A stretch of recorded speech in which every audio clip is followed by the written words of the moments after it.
Algum caso de aluno que mudou a vida depois de usar a PNL? Muitos, muitos. Hoje somos mais de 25 mil alunos.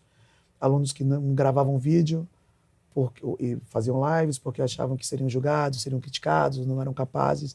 Hoje estão, né, levando a missão deles através de vídeos, de lives, falando em público também. Casos de depressão, síndrome do pânico, ansiedade, insônia. A crítica, como é que... Porque a crítica é terrível. Né? Perfeito, vamos lá. Percebeu esse filme do Tony Robbins? Onde o cara, ele conseguiu mudar a percepção dele sobre aquela mulher, e quando ele mudou a percepção dele sobre aquela mulher, ele começou a achar aquela mulher bonita. Porque não é sobre aquela mulher, é sobre como ele acredita naquela mulher. A crítica segue a mesma lógica. Exemplo, se eu venho para cá e eu acredito que todos vocês vão me criticar, a minha mente, de forma inconsciente, vai produzir medo. Por quê? Porque se lá atrás eu fui criticado e aquilo me trouxe dor, a minha mente vai produzir medo para que eu evite me expor, e evitando me expor, eu evito ser criticado. Evitando ser criticado, eu evito a dor. Aí é a fuga. Sim, é uma estratégia de defesa, uma fuga, perfeito. Fuga. Quando eu consigo acreditar diferente, quando eu consigo enxergar diferente e dizer, peraí, primeiro, não é todo mundo que vai me criticar. Segundo, se alguém me criticar, é muito mais sobre essa pessoa do que sobre mim. Porque as pessoas só conseguem entregar aquilo que elas têm.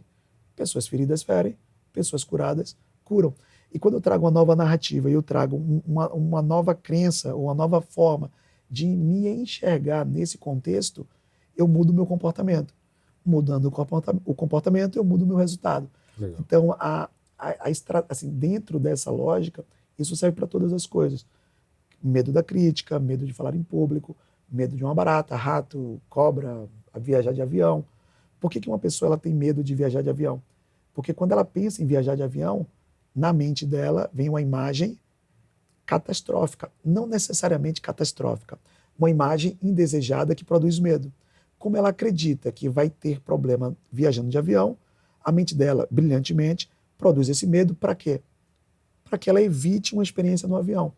Para quem acredita que viajar de avião é ruim, o melhor que essa pessoa pode fazer é não viajar. E qual é o melhor sentimento para ela não viajar? Medo. Então a mente trabalha e produz o medo ajudando essa pessoa. Uma pessoa que tem medo de altura, por exemplo. Assim, o medo é uma coisa boa também. Com certeza. Sem medo não existe vida. Exatamente. Mas eu estou me referindo a um medo que cognitivamente essa pessoa não gostaria de ter. Imagina que é uma pessoa, racionalmente, ela diz, puxa, eu gostaria tanto de viajar de avião, mas eu não consigo, eu estou travada. Puxa, eu gostaria tanto de falar em público, mas eu não consigo, eu estou travado. Eu me refiro a esse tipo de medo, onde racionalmente, cognitivamente, o indivíduo ele não tem interesse de ter, mas na hora ele trava. E por que ele trava? Porque a autoimagem dele, a imagem que ele tem na mente dele sobre aquele contexto, é uma imagem de que aquilo vai ser maléfico. E se aquilo vai ser maléfico, a mente dele está protegendo ele. De que forma? Colocando medo. É como se aquele ser humano, aquele indivíduo dissesse, olha, como eu acredito que viajar de avião é perigoso, você acredita nisso? Então deixa eu produzir medo para evitar o perigo para você. Isso acontece, Luiz, em diversos contextos. Muitas pessoas acreditam, por exemplo, casamento é ruim, casamento é uma droga. E essa pessoa, ela vive, mas isso é sério, cara, de verdade mesmo. Muitas famílias, cara, muitas famílias estão destruídas porque elas carregam essas crenças, elas carregam uma autoimagem de que não é possível ser feliz no casamento, não é possível ser bem-sucedido em todas as áreas da vida. E aí, por ela acreditar nisso, ela vai criando um mecanismo, como você chamou, de fuga. Na PNL a gente chama de defesa, mas é a mesma coisa, só muda o nome. E a pessoa ela vai vivendo essa imagem e essas crenças, essa percepção de mundo que ela foi aprendendo ao longo da vida. Isso literalmente para tudo. Isso serve, por exemplo, para pessoas que não conseguem dormir, que sofrem de insônia. Eu já tive diversos alunos que não conseguiam dormir, tinham problema de insônia. Quando eu ia entrevistar eles, utilizando inclusive o metamodelo, eles acreditavam que ficando acordado, isso de forma inconsciente, ficando acordado, eles seriam mais produtivos. Sabe? Ansiando pelas coisas que acontecerão, eles ficariam mais alerta. Só que você não vai conseguir resolver nada de meia-noite às 6 horas da manhã, ou quase nada. É muito mais, do ponto de vista racional, é muito melhor você descansar o corpo, descansar a sua mente, para você se recarregar para o próximo dia. Racionalmente, sim.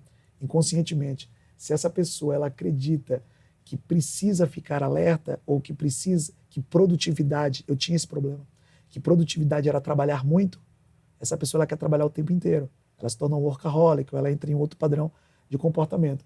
Então, a PNL, eu tenho muitos alunos que não falavam em público, não conseguiam juntar dinheiro, casamento fracassado, relação com filho fracassado, fobias diversas, depressão, ansiedade, síndrome do pânico, o que mais? Dificuldade de vendas, de vender. Muita gente que trabalhava, imagina, pessoas que trabalham no comércio, autônomos, que não sabem dar preço, por exemplo. Sabe até apresentar o produto, mas na hora de cobrar fica... Pessoas que não sabem dizer não quando alguém pede dinheiro emprestado e acaba emprestando dinheiro para a pessoa que sabe que não vai pagar de volta. Mas por que ela faz? É quando a gente entrevista, essa pessoa tem medo de ser rejeitada. Eu empresto para não pedir mais. Quanto você precisa? Eu dou a metade, pronto. Aí não me pede mais, porque eu sei que não vai pagar. Aí eu dou. Então, assim, você estava falando de avião. Você estava falando de avião. Sim. Eu estava sentado na primeira fila. Aí uma senhora veio lá de trás e ficou parada ali no corredor onde fica a aeromoça. Não tinha ninguém. E eu observando.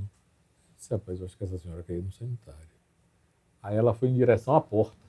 Porta do avião. Eu levantei rápido. A senhora quer ir aonde? Ela, no sanitário. Já estava na porta. Deus me livre. Por favor.